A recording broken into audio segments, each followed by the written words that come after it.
श्री सद्गुरु महाराज की जय। श्री सद्गुरु महाराज की जय। प्रभु प्रेमियों, सद्गुरु महर्षि में ही परमहंस जी महाराज के सभी प्रवचन उनकी आवाज़ में उपलब्ध नहीं है। अतः महर्षि में ही सत्संग सुधा सागर से प्रवचन नंबर 121 का पाठ करके हम आप लोगों को सुनाएंगे। गुरु महाराज की आज की स्मृति बनी रहे, इसके लिए आइए पहले गुरु महाराज की आवाज़ में उनके प्रवचन के प्रारंभिक बोल सुने, फिर महर्षि में ही सत्संग सुधा सागर से प्रवचन नंबर 121 का पाठ करके सुनाया जाएगा।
महर्षि में ही सत्संग सुधा सागर प्रवचन नंबर 121 संध्या बंदन न करने वाले ब्राह्मण की कथा।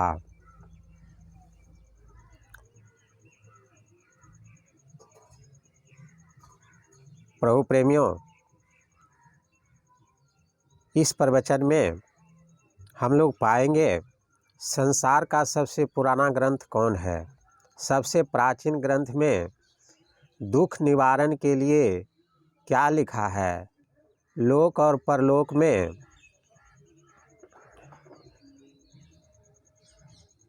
क्या दुख है, संपूर्ण सुख कहाँ मिलता है, नास्तिक किसे कहते हैं, नास्तिक कितने प्रकार के होते हैं, शरीर और संसार के संबंध से अलग कैसे हो सकते हैं, संध्या बंदन न करने वाले ब्राह्मण की कथा। संत लोग संध्या बंदन क्यों करते हैं, भजन में सफलता मिले इसके लिए क्या जरूरी है, ईश्वर भजन कैसे करते हैं, देखा देखी ईश्वर भक्ति क्या है, संतों की वाणी में परमात्मा का स्वरूप कैसा है, चेतन के दो रूप कैसे हैं, आविष्कार और उत्पादन में क्या अंतर है। अगर आपको इन प्रश्नों के उत्तर जानना है सद्गुरु महर्षि में ही परमहंस जी महाराज के प्रवचन से, तो हमारा निवेदन है कि आप इस प्रवचन को पूरे मनोयोग से शुरू से अंत तक सुने। चेतन के दो रूप। प्यारे लोगों, हम भक्ति क्यों करें, इसको पहले जानना चाहिए। ऐसा कोई नहीं है जिसको कोई दुख न हो, सबको कोई न कोई दुख है। संसार में वेद से बढ़कर कोई पुराना ग्रंथ नहीं है। पारसी लोगों की किताब भी बहुत पुरानी है, परंतु हम लोगों के यहाँ ऐसा ख्याल है कि वेद से प्राचीन और कोई ग्रंथ नहीं है। उसमें बताया गया है कि ईश्वर की भक्ति करो तो सब दुखों से छूट जाओगे। ऐसा क्यों कहा जाता है? संत लोग समझाते हैं कि जहाँ तक लोक लोकांतर है, किसी प्रकार का शरीर है, चाहे कितना ही दिव्य शरीर हो, वहाँ सापा सापी कोई न कोई आपदा आती ही है। चाहे विष्णु लोक, शिव लोक या किसी लोक का शरीर हो, भक्ति पूरी नहीं होती। भक्ति पूरी वहाँ होती है जहाँ कोई शरीर नहीं, कैवल्य दशा प्राप्त हो, देश काल जहाँ नहीं हो। गोस्वामी तुलसीदास जी ने विनय पत्रिका में लिखा है, शोक मोह भय हरस दिवस निशि देश काल तह नाही, तुलसीदास यही दशाहीन संशय निर्मूल न जाहि। भक्ति में इसकी युक्ति है कि सब शरीरों को छोड़कर मोक्ष दशा प्राप्त कर लेना, चाहे द्वैती रहो चाहे अद्वैती रहो, दोनों का एक भाव हो जाएगा। द्वैत अद्वैत का कोई झगड़ा नहीं रहेगा। वहाँ जैसे रहना होता है वैसे रहता है। यहाँ माया का चक्र है, इस चक्र पर बुद्धि घूमती रहती है और नाना तर्क करती है, किंतु वहाँ सब निर्मूल हो जाते हैं। चाहे किसी बात के मानने वाले हों, वहाँ नास्तिक आस्तिक सबके लिए एक ही है। नास्तिक दो तरह के होते हैं। एक तो पूरे नास्तिक जो जीव परमात्मा कुछ न माने, उनका सिद्धांत है कि यावत जीवेत सुखम जुवेत, ऋणं कृत्वा घृतं पिबेत, भस्मीभूत शरीरस्य पुनरागमन कुतो भवेत। उनके लिए यह उपदेश कुछ भी नहीं है। इसके अतिरिक्त दूसरे तरह के नास्तिक वे हैं जो जीव को माने और ईश्वर को नहीं। उन दोनों को मैं कहता हूँ, भजन करो, फिर जानोगे कि परमात्मा क्या है। कोई इस तरह की मुक्ति मानते हैं कि सूक्ष्म शरीर रह जाता है, किंतु संतों का सिद्धांत है कि कोई भी शरीर नहीं रहे। जो पूरे नास्तिक हैं वे भी इसको मानेंगे कि एकाग्रता से ज्ञान की वृद्धि होती है। एकाग्रता के लिए ध्यान करो और ध्यान के अंत तक पहुँचो, फिर जानोगे कि ईश्वर है कि नहीं। संतों ने बताया कि न शरीर संबंधी रहो न संसार संबंधी। शरीर और संसार के संबंध से अलग हो, फिर जो दर्शन होगा तो उसमें कभी दुख नहीं होगा। वहाँ हृदय आकाश में सूर्य बराबर उगा रहता है, कभी न उदय लेता है न अस्त होता है। उपनिषद की एक कथा है कि एक ब्राह्मण थे। वे संध्या बंदन कुछ नहीं करते थे। उनकी पत्नी जब पड़ोस में जाएं तो पड़ोस की महिलाएं उससे कहती कि आपके पति कैसे ब्राह्मण हैं जो संध्या बंदन नहीं करते। पत्नी जब आकर पति से आग्रह करती कि आप संध्या बंदन क्यों नहीं करते हैं, ब्राह्मण कोई उत्तर नहीं देते। एक दिन उनकी पत्नी को पड़ोस की महिलाओं ने उसके पति के लिए बहुत दुत्कारा। पत्नी ने ब्राह्मण से कहा, आप कैसे ब्राह्मण हैं, कभी संध्या नहीं करते। पड़ोस की महिलाएं मुझे दुत्कारती हैं। तब ब्राह्मण ने कहा, तुम नहीं जानती हो, मेरे हृदय रूपी आकाश में सूर्य बराबर उगा रहता है। वह कभी न उदय लेता है न उसका कभी अस्त होता है। अब बताओ कि मैं संध्या कैसे करूं। किंतु इस अवस्था को पाकर भी संत लोग संध्या करते हैं, संसार के सामने नमूने के लिए। भगवान श्री कृष्ण को साधन भजन करने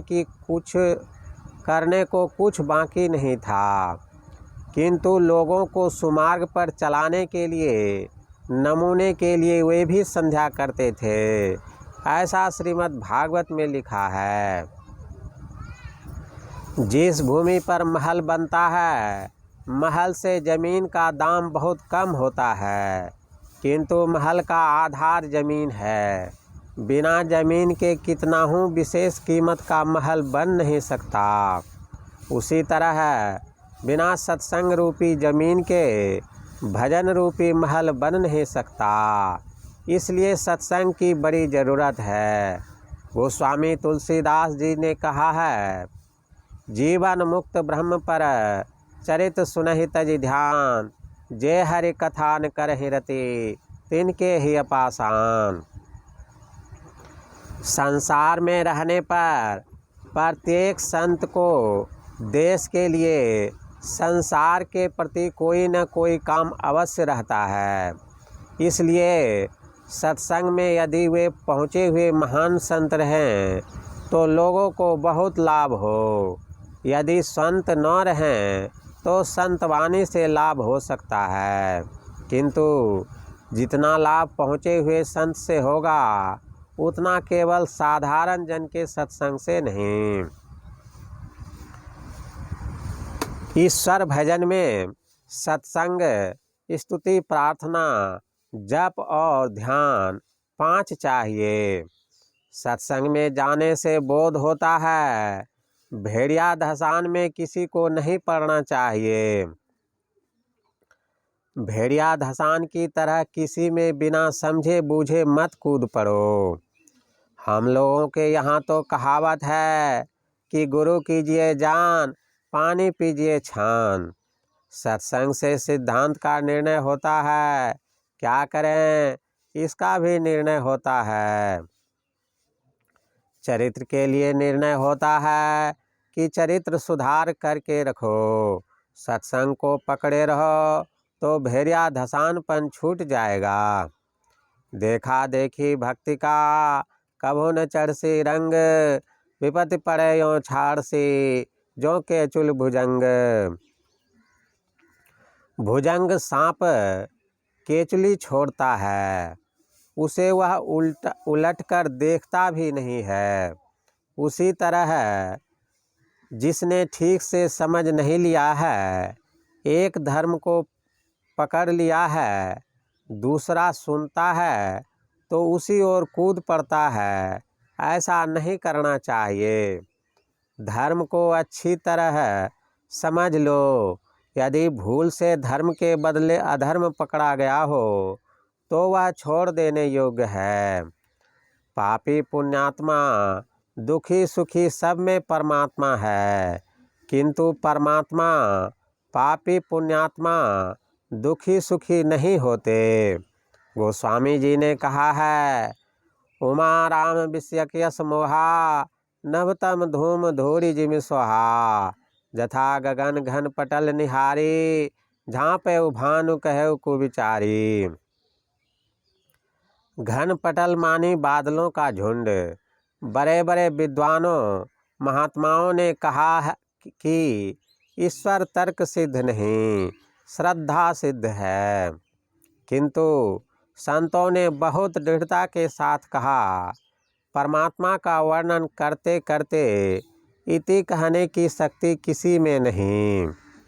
जहाँ तक मैंने संतों की वाणी में, उपनिषदों में, वेदों के अर्थों को भी देखा, किंतु इस बात से खाली नहीं कि परमात्मा आदि अंत रहित है, वह है ही है। कुछ फांक छोड़कर यहाँ वहाँ ऐसा नहीं। लोकमान बाल गंगाधर तिलक जी ने कहा, अति सघनता से जो सर्वव्यापक अनादि अनंत है, वह परमात्मा ऐसे वर्णनों को पढ़कर कहा जाए कि ऐसा नहीं है तो क्या है। प्रश्न होगा कि यदि अनादि अनंत नहीं है तो क्या है? सादी शांत है। जब सादी शांत है तो वह कहीं जाकर अंत अवश्य होगा। इसलिए उस सादी शांत के पार में एक अनंत बिना माने प्रश्न सिर पर से उतर नहीं सकता। एक MA BL ने प्रश्न किया, कि अनादि अनंत है मान लिया, फिर इसको ईश्वर क्यों माने। मैंने कहा कि अनंत से बाहर आप कहीं जा सकते हैं, यदि नहीं तो उसके अंदर हैं, इसलिए वह ईश्वर है। फिर उन्होंने पूछा कि उनकी भक्ति क्यों की जाए। मैंने कहा कि उसकी माया को पहचानते हो तो दुख में हो, और परमात्मा को पहचानो तो इसका उल्टा जो गुण है वह होगा, अर्थात दुख के बदले सुख होगा। इस प्रकार के अनंत असीम परमात्मा को जड़ तो कह नहीं सकते, चेतन भी नहीं है, इसलिए गीता में क्षर अक्षर के परे पुरुषोत्तम कहा है। चेतन गतिशील है। यदि चेतन गतिशील नहीं रहता तो चेतन रहते हुए भी शरीर हिलता डुलता नहीं। चेतन का विस्तार बहुत है, फिर भी इसकी सीमा है। जिसकी सीमा है उसके बाहर कुछ अवकाश है हिलने डोलने के लिए। बिना अवकाश के हिल डोल कैसे सकता है।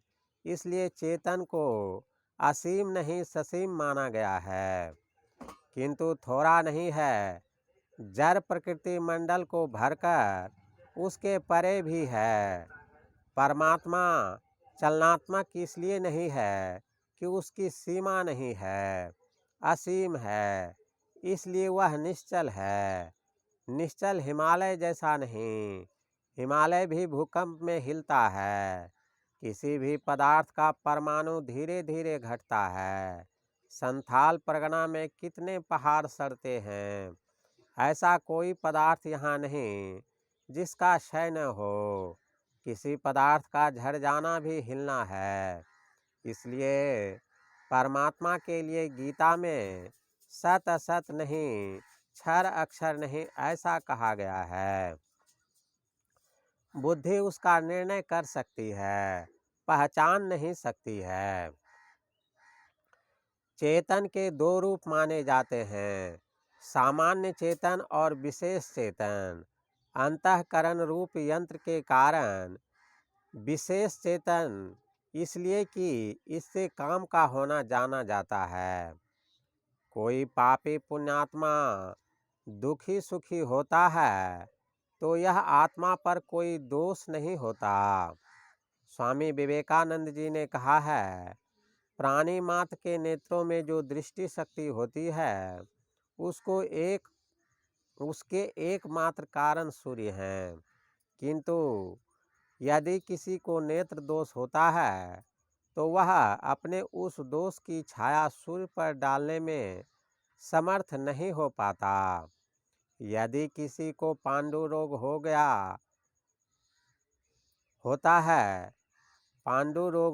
होता है तो उसे सारी वस्तुएं पीली ही पीली दृष्टिगोचर होती हैं।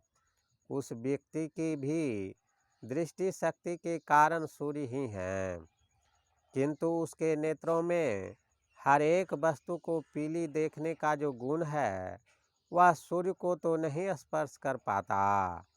इस तरह यह एकमात्र जीवात्मा प्रत्येक प्राणी के शरीर में व्याप्त रहकर भी बाहर की पवित्रता या अपवित्रता के संसर्ग से बचा रहता है।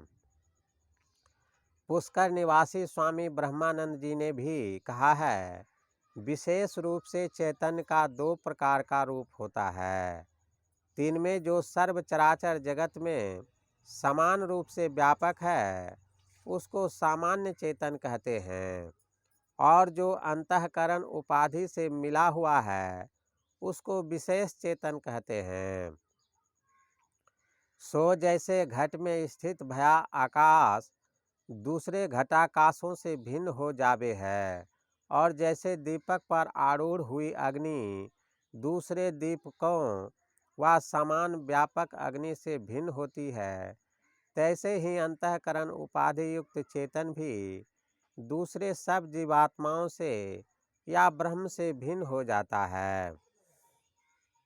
सो जैसे एक घटाकाश के रजो धूमादि युक्त होने से सभी घटाकाश रजो धूमादि युक्त करके नहीं होते हैं, और जैसे एक दीपक के हिलने डोलने से वह धूम धूलि वाले होने से सभी वैसे नहीं हो जाते, तैसे ही यहाँ जीवात्माओं की बाबत भी समझ लेनी चाहिए।